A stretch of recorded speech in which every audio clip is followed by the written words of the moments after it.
Baik. Adik-adik, Pak Ustadz itu kalau lagi ini kan kita manusia biasa ya. Pak Ustadz juga manusia biasa ya. Kita ini manusia biasa. Semua namanya manusia biasa, kadang ada futurnya adik-adik. Futur itu apa? Malas. Namanya manusia pasti ada malas-malasnya. Itu namanya manusia. Jadi futur, malas itu sebenarnya manusiawi adik-adik. Tapi tidak boleh berlarut-larut dalam kemalasan. Berarti harus segera disikapi. Ini sedikit rumus kalau yang Pak Ustadz lakukan begini. Ini pribadi ini ya. Nah, saya ceritakan kepada Anda, semoga bermanfaat. Jadi kalau lagi males sholat gitu ya, kan biasanya setan bisikinnya gimana dek? Udah capek istirahat aja lah. Ya istirahat aja lah, udah capek istirahat aja lah. Kan gitu ya kadang ya. Udah capek istirahat aja lah. Itu langsung Pak Ustadz ngelus dada adik. Kalau setan goda begitu, males sholat, males ngaji, males baca Quran, males wirid, males zikir, males belajar, Pak Ustadz ngelus dada adik. Sudah tahu kenapa ngelus dada? Tahu nggak? Karena ngelus kaki kejauhan. Ngelus kaki apa? Kejauhan. Makanya ngelus apa? Ngelus dada. Ngelus dada sambil ngomong gini adik. Subhan, kan nama Pak Ustadz kan Subhan nih.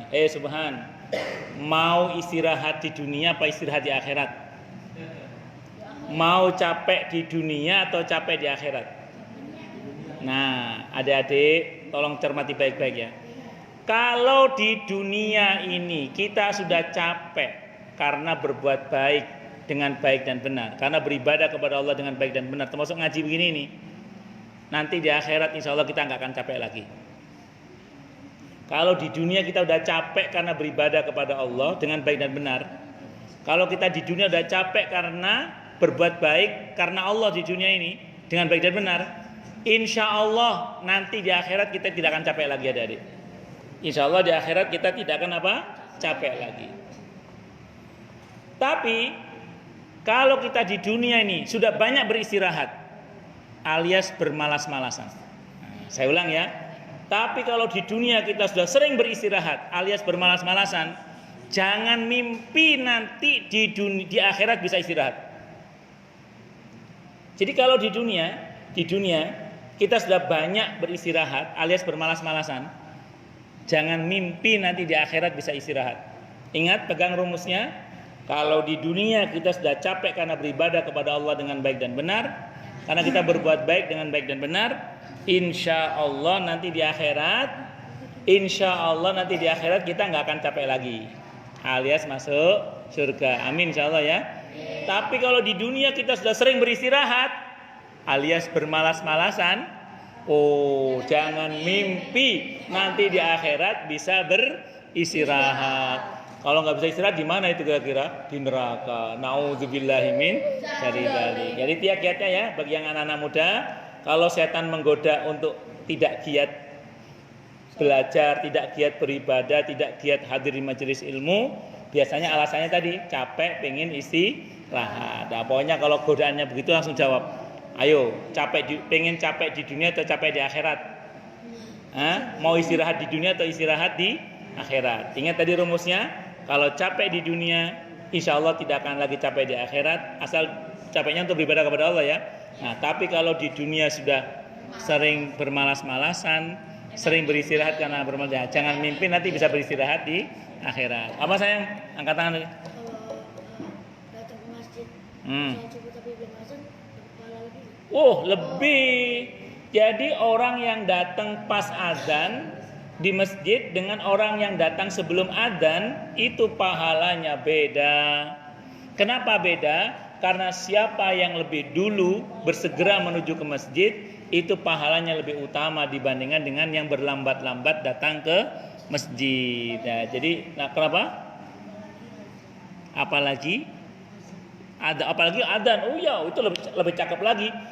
Seorang muadzin, nanti baca dalam fikih sunnah saya sabit keutamaan orang yang beradzan. Setiap orang yang mendengar adzan kita dan karenanya dia sholat karena mendengar adzan kita, maka sebanyak itu orang yang sholat karena mendengar adzan kita dapat bagian pahala mereka. Bayangkan kalau adzan kalian pakai toa yang terdengar oleh 1000 orang. Terus 1000 orang itu sholat semua. Ya, sudah kalikan aja pahalanya berapa itu. Bisa dipahami? Oke. Ya, silakan ada lagi? Silakan kalau ada lagi. Monggo. Waalaikumsalam warahmatullahi wabarakatuh. Saya dengan Aditya Hermawan, perwakilan dari panitia Ramadan. Mau ingin bertanya Ustaz. Ya.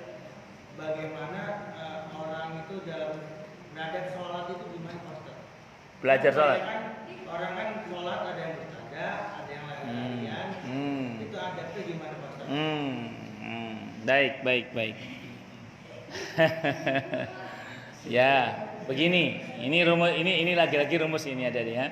Adik-adik, pada prinsipnya kalau kita udah masuk ke masjid, saya mau tanya, masjid ini rumah siapa? Allah. Rumah Allah. Adik-adik perlu catat gini ya. Ini catatan penting. Semua rumah itu milik Allah. Saya ulang ya. Semua rumah itu milik Allah. Cuman yang disebut oleh Allah rumahnya cuman masjid. Berarti adik-adik, kalau kita datang ke masjid, kita sedang bertamu kepada siapa? Allah. Allah itu siapa? Yang menciptakan alam semesta, ya, yang bisa memberikan kita rizki. Iya, Tuhan, iya betul. Yang memberikan kita rizki, yang ngasih kita kesehatan, yang ngasih kita kemudahan, yang ngasih kita kemuliaan, betul ya? Wes, yang ngasih kita usia dengan usia yang penuh keberkahan. Wes, ini adik-adik. Adik-adik bayangkan, kita sedang berada di rumah Zat Allah yang maha kaya, yang maha baik, yang maha melimpah rahmatnya. Terus begitu sampai di masjid, adik-adik bukannya konsentrasi berdoa kepada Allah, bukannya konsentrasi sholat menghadap kepada Allah, tapi sibuk bercanda. Kira-kira pulang dapat apa itu? Gak dapat apa-apa, bisa jadi malah dapat dosa. Kenapa? Karena mengganggu yang lainnya. Ya besar banget nanti sayang ya. Nah, makanya adik-adik mumpung berada di masjid, manfaatkan berdoa yang baik-baik, manfaatkan sholat dengan baik. Jangan sampai mengganggu yang lain, takutnya nanti alih-alih pengennya dapat pahala malah dapat dosa. Naudzubillahi min syarri dzalik. Gitu ya Mas ya. Ya, wis ayo coba sayang, apa sayang? Tadi angkat tangan. Kalau misalkan sholat nih, benar-benar tapi digelitikin atau digangguin. Yang geliting itu dosa besar. Mengganggu orang sholat itu dosa besar. Jadi tidak boleh yang gelitikin temennya ya pas sholat ya. Ya, jadi itu bagian dari ya sayang, apa sayang? Ditindihin sama juga.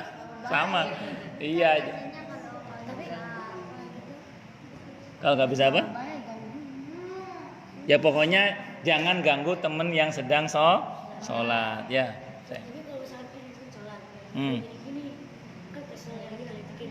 Kalau tendang, ya, jadi gini. Lain kali kalau adik mau diganggu oleh temennya, itu sebaiknya temen yang suka mengganggu itu ya diingetin. Nanti aku mau sholat, tolong jangan ganggu ya. Kita tidak boleh saling mengganggu karena sholat itu sedang menghadap kepada Allah. Jadi diingatkan ada ya. Terus kemudian yang kedua, kalau dia masih menggoda adik siapa namanya? Ridho, maka sebaiknya dihindari, agak menjauh dari anak yang suka mengganggu itu. Kenapa? Karena kalau dia terus mengganggu nanti malah konsentrasi sholat kita tidak bagus. Pokoknya diajak ya, dibosi sekali-kali beli permen lah dia supaya dia nurut sama kita, supaya nggak ganggu kita lagi. Ya gitu ya Dadi ya. Wallahu a'lam bishawab. Ini cukup dulu kali Pak ya. Ini Pak Ustadz mau lanjut lagi soalnya ke masjid yang lain. Jadi Pak Ustadz cukupkan dulu ya. Kita tutup dengan hamdalah. Alhamdulillahirabbil alamin. Semoga kajian kita bisa bermanfaat, mubarakah fid dini wad dunya wal akhirah untuk kita, keluarga kita dan seluruh umat Islam semuanya. Dan mudah-mudahan kita semua dijadikan oleh Allah sebagai orang-orang yang sukses dunia akhirat. Selamat dunia akhirat.